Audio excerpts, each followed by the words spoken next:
اللهم لبيك لبيك لا شريك لك لبيك إن الحمد والنعمة. الحمد لله والصلاة والسلام على رسول الله وعلى آله وصحبه ومن والاه.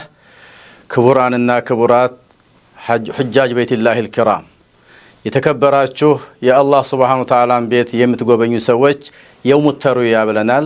يوم الترويا ማለት ምን ማለት ነው? يوم الترويا የሚለው ስያሜ የመጣው ቀደም ለሐጅ ሲመጡ በተለያዩ በፈረስ በግመል ይመጡ ስለነበረ ግመሎቻቸውን ለአረፋ ቀን ዝግጅት ለማድረግ 8ኛው ቀን ላይ በደንብ አድርገው አጠጥተው አጥግበው ይውሉ ስለነበረ يوم الترويا የሚል ስያሜ ተሰጥቶታል። በዚህን ቀን ምንድነው የምናደርገው? በዚህን ቀን የምናደርገው ነገር ከውጭ የመጡ ሰዎች ሙፍሪድ የሚሆኑ ሙተመቲ የሚሆኑ እንዲሁ ቃሪን የሚሆኑ ዑምራና ሐጅን አንድ ላይ ቃሪን እንለዋለን ነይተው የገቡ ወይም ሐጅ ብቻ ነይተው የገቡ ሰዎች ሳይፈቱ ይቀጥላሉ። ዑምራቸውን ሰርተው መካ ላይ ይቆያሉ። ከዚያም ይሰነብታሉ። የየውመ ተርዊያ 8ኛው ቀን ወደ ሚና የሚወጡበት ቀን ነው።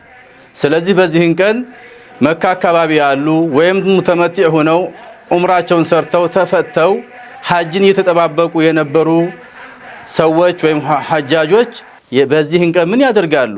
በቅድሚያ ገላቸውን በደንብ ይታጠባሉ።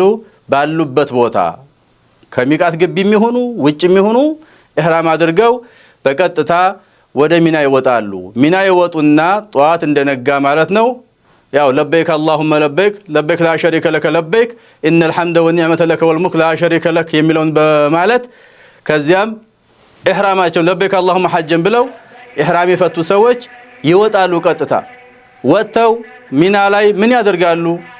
8ኛው ቀን ነው ልብ በሉ።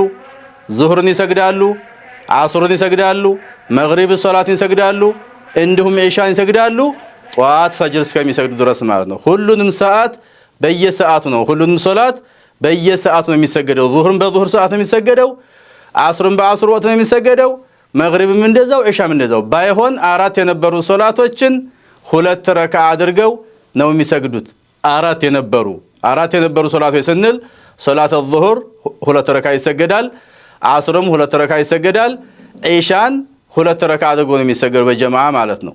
ሌሎች ሶላቶች መግሪብ በነበረችበት 3 ተሰገደው፣ ፈጅርም 2 ናት 2 ረካዓ ነው የሚሰገደው። ሁሉም ሶላቶች በሰዓታቸው ይሰገዳሉ። እንግዲህ 8ኛው ቀን እንደነገርኳችሁ እኒህን 5 አውቃት ሶላቶች ጧት ዙሁር ከመድረሱ በፊት ወደ ሚና ወጥተው ዙሁርንም እስከ ፈጅር ያሉ ሶላቶችን ሰግደው ፈጅር ላይ ከሰገዱ በኋላ ፀሐይ ብልጭ ብላ እስከምትወጣ ድረስ ከሚና አይለቁም። ሚና ላይ ባሉበት ይቀጥላሉ። ሚና ላይ ፀሐይ ብልጭ ብላ በምትወጣበት ሰዓት ጉዞ ይቀጥላል። 9ኛው ቀን ተመልሰን እንመጣለን።